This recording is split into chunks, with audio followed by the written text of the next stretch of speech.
તારીખ 27 મેના દિવસે વટવા પોલીસને એક લાશ મળવાની જાણ કરવામાં આવે.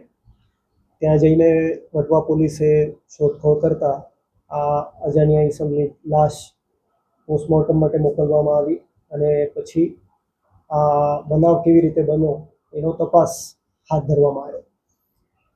થોડા ટાઈમ પછી એની લાશની ઓળખાણ એમને કરી લીધી અને પછી એમની સાથે એ ફ્લેટમાં કોણ કોણ રહેતા હતા એની પણ તપાસ પોલીસે કરી. પછી પોલીસે એક ટીમ આ જે ફ્લેટમેટ્સ હતા એમને પકડવા માટે કે એમના સાથે જે રહેવાવાળા લોકો હતા એ અત્યારે મળતા નથી ફ્લેટમાં ત્યાં, એટલે એમને લેવા માટેની તજવીજ હાથ ધરી. પછી હ્યુમન ઇન્ટેલિજન્સ અને ટેકનિકલ ઇન્ટેલિજન્સ બંને વસ્તુઓનો ઉપયોગ કરીને જુદી જુદી ટીમ ગોઠવવામાં આવી અને એમને લેવામાં પોલીસ ગઈ. આ મરણ જનાર માણસનું નામ ઇમરાન સિંધા કરીને છે અને એ વડોદરાનો રહેવાસી છે અને એની સાથે બીજા 4 ઇસમો ત્યાં રહેતા હતા એમ પોલીસને જાણ થઈ.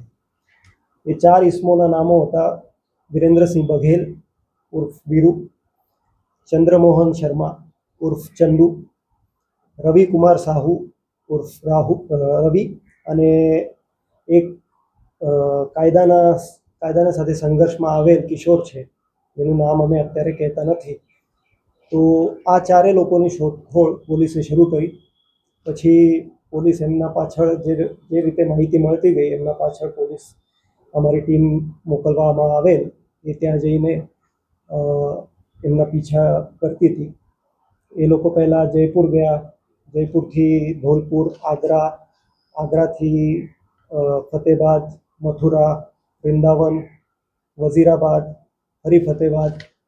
પછી ત્યાંથી એ લોકો આગ્રા તરફ પાછા જતા હતા ત્યારે બસનો પીછો કરી એકદમ ફિલ્મી ઢબે એમને પલવલ પાસે પોલીસે ઊભો રાખીને એમને પકડવામાં આવ્યો છે અને પછી આગળની તપાસ હાથ ધરવામાં આવેલ છે.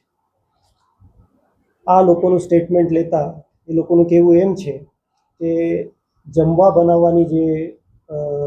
જમવાનું જે બનાવેલું આમાં કીડી આવી જતાં આ ઇમરાને એમને ખરાબ રીતે બોલવાનું શરૂ કર્યું, ગાળો આપવાની શરૂ કરી અને એના પરથી એ ગુસ્સે થઈ જઈને એમને પહેલાં એક હાથમાં આવેલ તાવું એમના મગજ ઉપર મારવામાં આવે અને પછી એમને બાંધીને ત્યાંથી આ લોકો કે આ અમને મારશે આ બીકથી ને હાથ પગ બાંધ્યા અને ત્યાંથી નીકળી ગયા.